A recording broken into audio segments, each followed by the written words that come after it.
ìjọba àpapọ̀ àwọn iléeṣẹ́ aládàáni wọ́n mọ̀ fẹnukò lórí owó oṣù tuntun o. ìjọba àpapọ̀ àti àwọn iléeṣẹ́ aládàáni mà ti fẹnukò lórí iye owó kan náà láti máa san gẹ́gẹ́ bí owó oṣù òṣìṣẹ́ tó mọ̀ kéré jùlọ.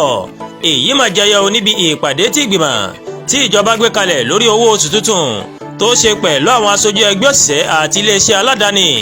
62,000 naira ni wọ́n fẹnukò sí láti máa san dípò 60,000 naira tí wọ́n kọ́kọ́ dábàá rẹ̀ o.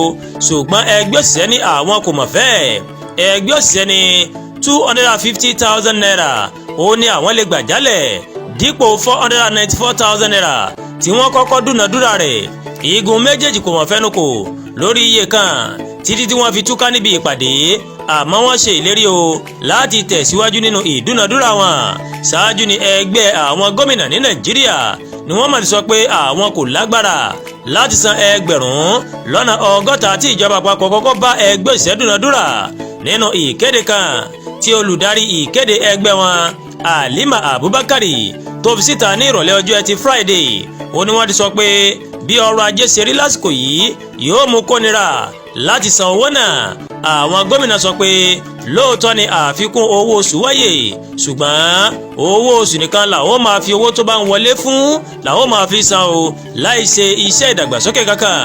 níbi tí ọ̀rọ̀ dé dúró báyìí a kò lè sọ bóyá ẹgbẹ́ òṣìṣẹ́ yóò tó padà bẹ̀rẹ̀ ìyanṣẹ́lódì, ṣùgbọ́n bó bá ṣe ń lọ o ẹ̀ tún máa gbọ́ níkànnì Ẹ̀yà Yorùbá TV o. Àdúràgbà Olúwatóyìn lóníròyìn yín. Ẹ ṣé púpọ̀ tí ẹ̀ ń wo Ẹ̀yà Yorùbá TV o.